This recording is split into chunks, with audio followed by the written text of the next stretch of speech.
Yes, Mr. Maitra, please.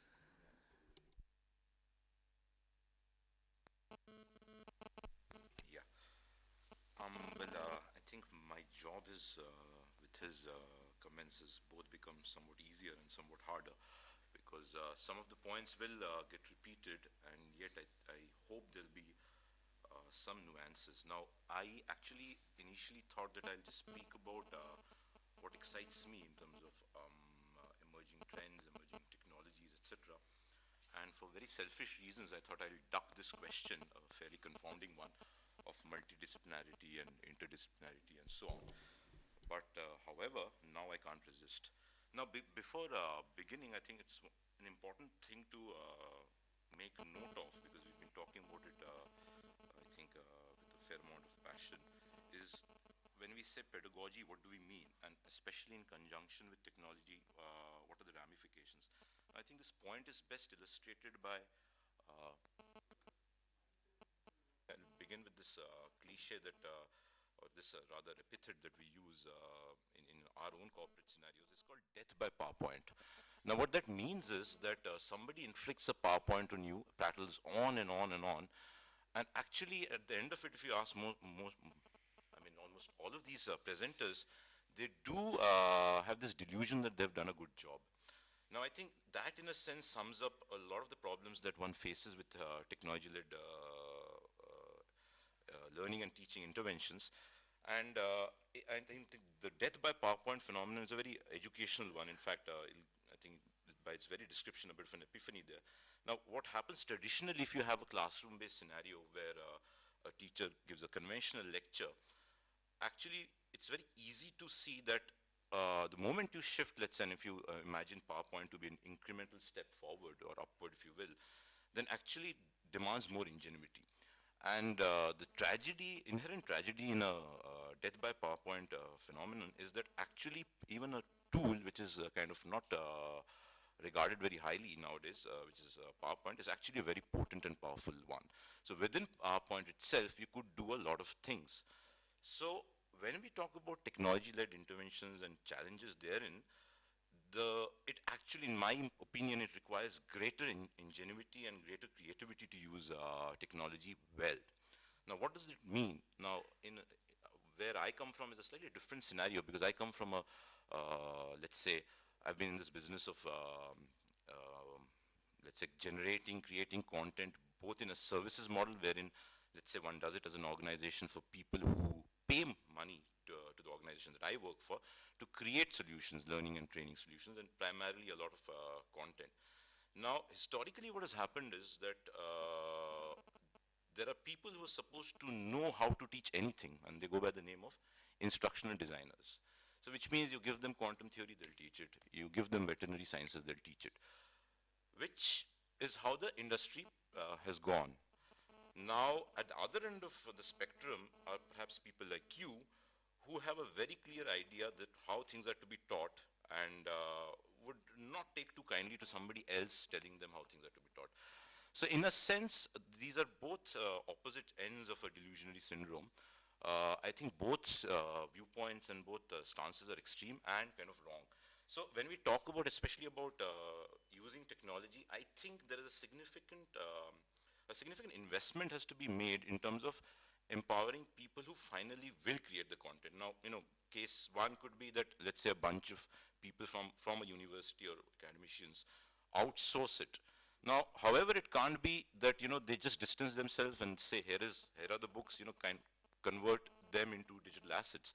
Then what will happen is a slightly colorful variant of the death by PowerPoint phenomenon. What will happen is you'll get some rubbish in terms of digital resources, which could be in the form of web-based training modules or learning modules, or in any form, in whichever form you ask them. If you, for example, want the organization to make, let's say, learning apps, because that's a buzzword now, you'll get some pure rubbish in terms of some pictures and some sound bites thrown in. And typically, because people do not clearly evaluate what a technology can do, therefore, it's actually easy to please and con and scam. And this is my, again, I've had a very good time sometimes working with school teachers, not so much so with, in the higher ed vertical. But I suppose the same thing exists there also, that the lure and the aura of technology often overwhelms. So I've had absolutely absurd experiences where teachers have demanded rich interactive lessons, and after engaging with them, I figured that all they wanted was animations. Now, animations, all said and done, are linear. Something moves, there is synchronized audio, that's an animation, great. But as fundamental a confusion as an animation being different from interactivity is something that I found en masse. So anyhow, so coming back to this therefore topic, that if there has to be any significant work done in this field, then I think people have to kind of meet in the middle. So unless universities and places have their own people who are kind of in tune with this kind of work, then it's great.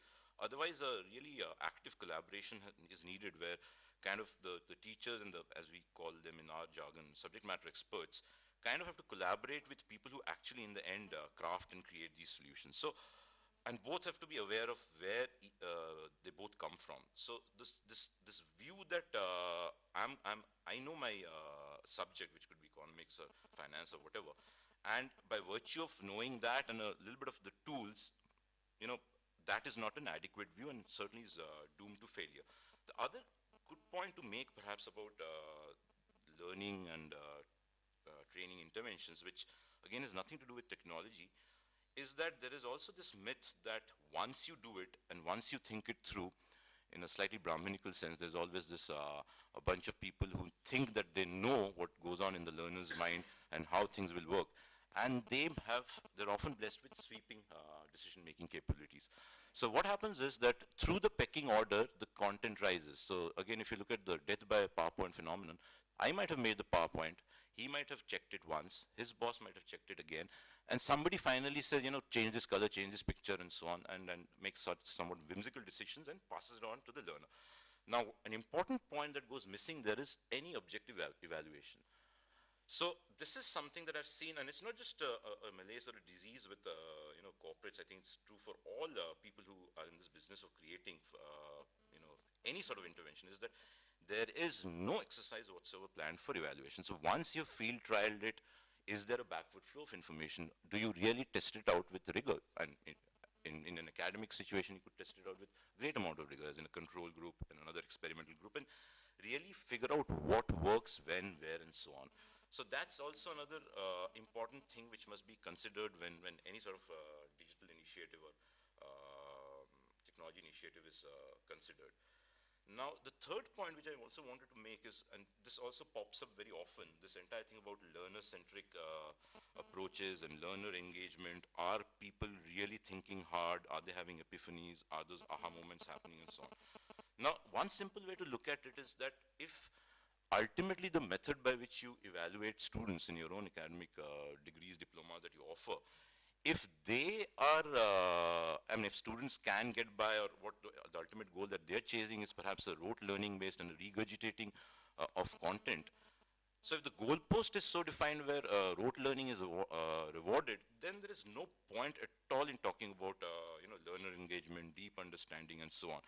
Very often I've found, at least in the context of school education where I've worked quite a lot, is that there is this strange, again, delusion where people actually talk about it in the same breath. So in the end, everybody recognizes that the exams are not going to change, the forms of student assessment are not going to change, and yet people insist on deep and enriching learning experiences. The point is that if I ultimately will get rewarded by rote learning and regurgitation, why on earth would I even wish to get epiphanies? So that's something which needs to be considered too. Because very often in intense debates, etc., I think a certain amount of thinking from first principles often goes missing. So coming back to this point, and again, I reconnect with the death by PowerPoint phenomenon, is that what really is, where is technology really making a difference? Now, if you could argue that when perhaps there was no printing press, where perhaps when pre-Gutenberg era, people used to have this oral tradition, I guess. So I presume at that point of time, the teacher would be talking, and in an oral tradition sense, knowledge would be spread. Now, if you look at it, the invention of the printing press, or the good old book, if you will, was also at that point of time a huge technological innovation. Now the question is that what do you do with the book? You could write bad books, you could write good books.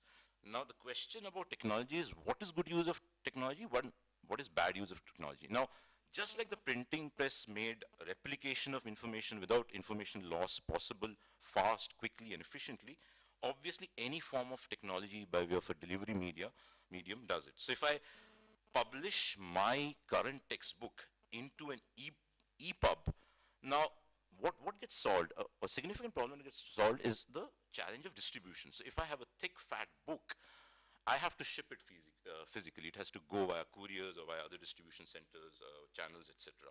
Whereas if I have the backbone ready, then shipping an EPUB, which is, let's say, a digital equivalent of a textbook, can happen in a jiffy, can happen without errors, etc. However, then you're, in a sense, inheriting all the ills of a, let's say, presumably bad textbook or a mediocre textbook in a new arena, which is a different technological arena.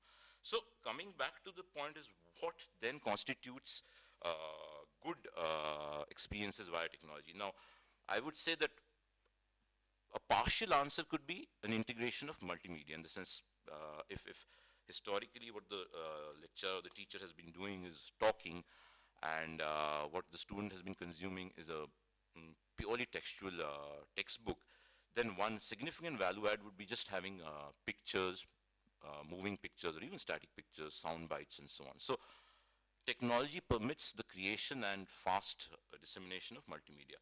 However, the real game changer, as they call it, quite a favorite word nowadays, is when you have deep interactivity. What does that mean? So deep interactivity means that, you know, things that you guys will be doing is things like simulations. You can have the capacity to ask the system, which is the computer-based system or any other system, counterfactuals, play with variables, change, see what are the consequences of individual actions. So for example, any experiment fits into that category, and we use labels such as virtual manipulatives and interactives for such a thing. So I mean, as simple an experiment as, let's say, with a pendulum, you could actually change the mass of the bob, you could change the length of the string, and on your device really see what happens. So modeling of complex scenarios, manipulating various variables and seeing how the scenarios unfold, those are the things which should be chased very, very passionately.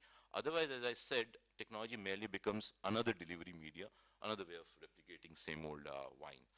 So now having made these 3 points, I'll come back to my own original agenda, and I must confess here that I'm somewhat biased by my own experience and what I do.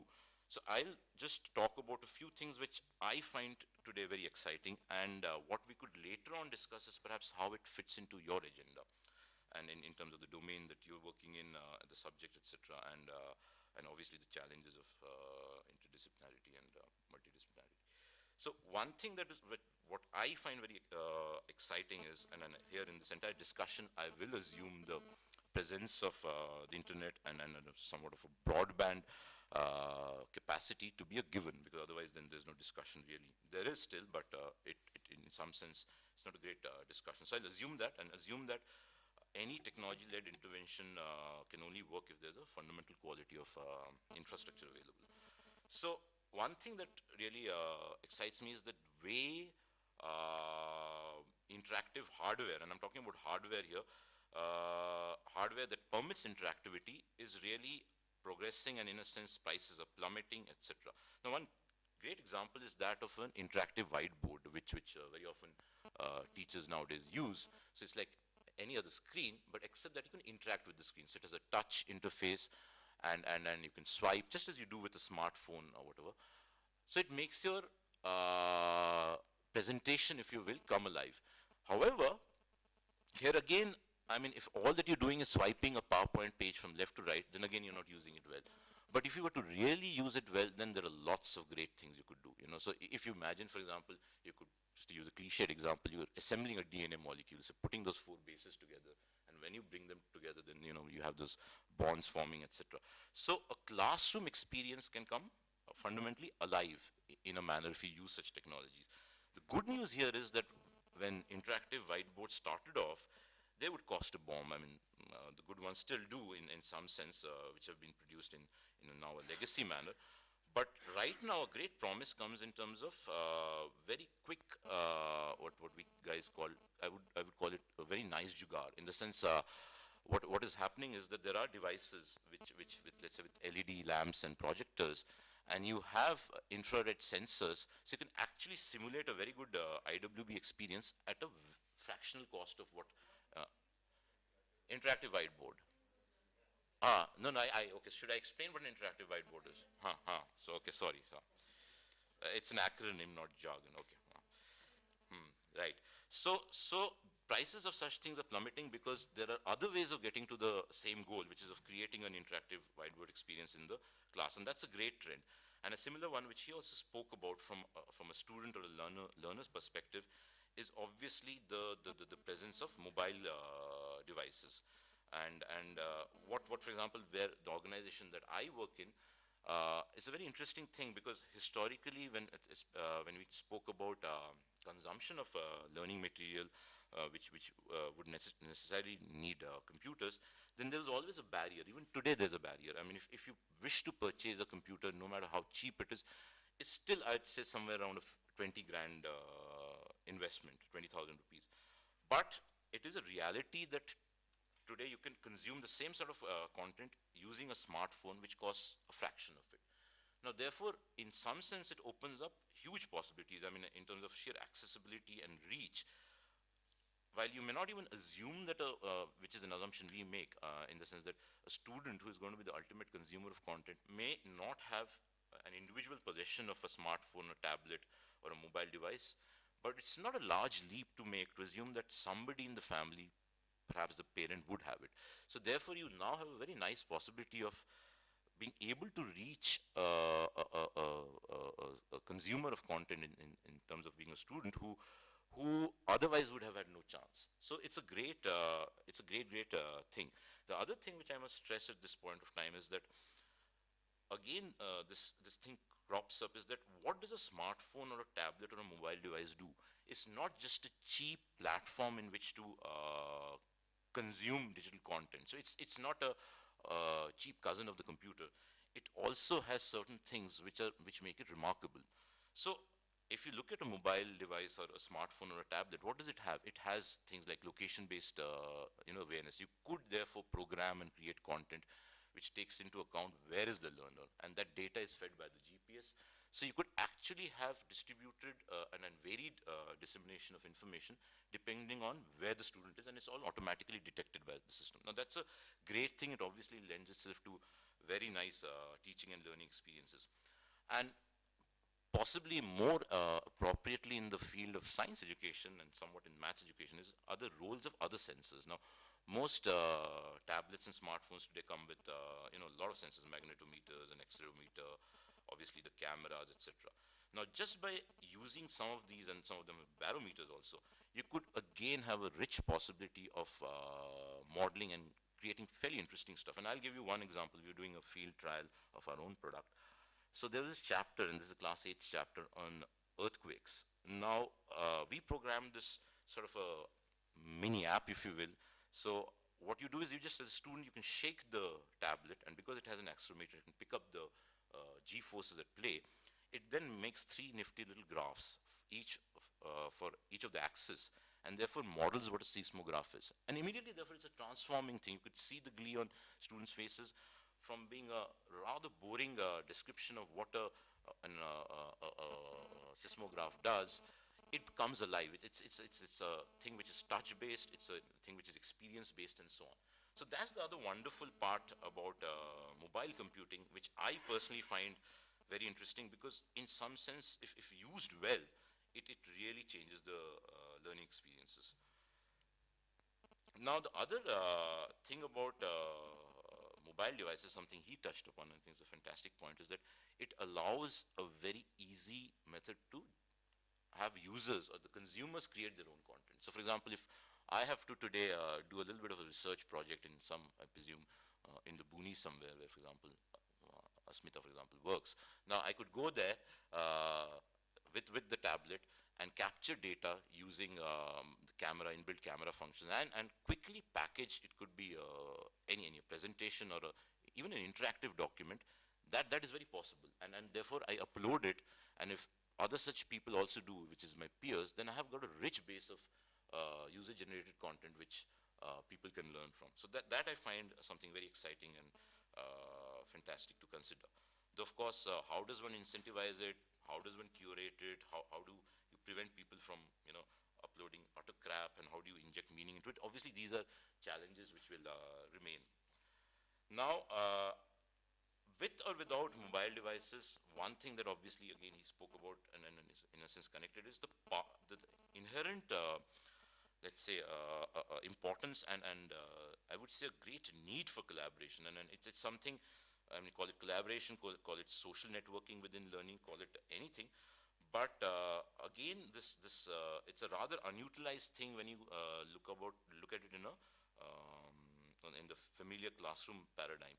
So a technology-led intervention does allow people with or without smartphones, as I argued, to actually aid each other, answer each other's questions, and participate in a rich manner, which I think is very tough to orchestrate in a conventional manner. Now, an associated point, which also gets thrown around pretty much nowadays, bandied about. Again, somewhat there's more hype here than actual, let's say, delivery of results. But again, something which is very promising, and there's this entire thing of big data. Now, when you have, let's say, a large base of population in terms of students, etc., who are using a set of resources, let's say lessons and other such digital resources over and over again, a lot of data can be mined. And today, systems are, it's very easy to capture data, especially if you've been authoring content using LMSs and CMSs, learning management systems and content management systems. So then they have inherent features for recording user data and tracking users and so on.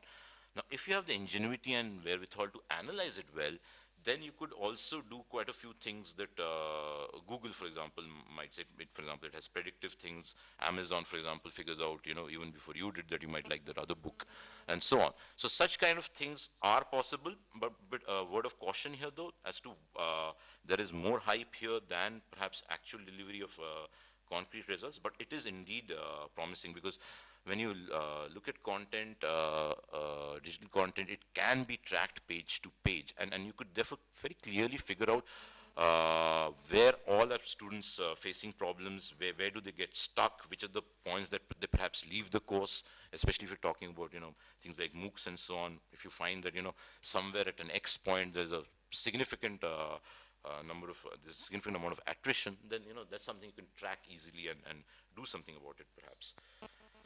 The other connecting part to collaboration, I spoke about collaboration between students, but a very important thing that technology today allows us via systems, again, is the collaboration of teachers and people who actually craft, curate content.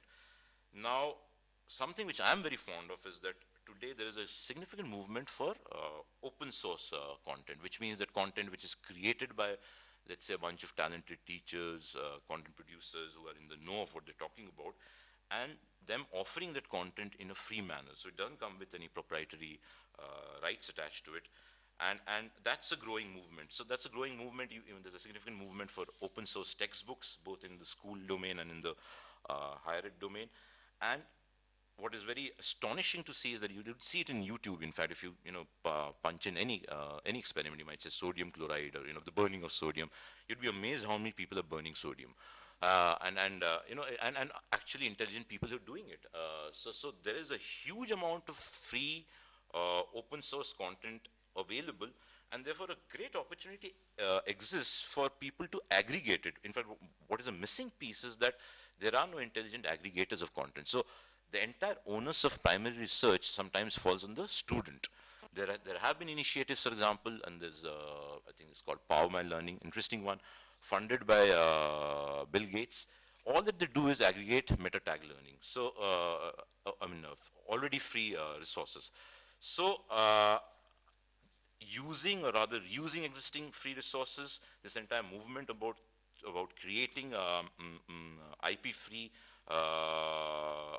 content, and simply a schema or a technological backbone which allows people who and teachers, etc., who are kind of separated by huge distances, etc., to actually collaborate and on the fly create an aggregate content. That I think is a superb and a very exciting initiative. And I say it with a sense of irony because I've always worked in a for-profit content creation or whatever.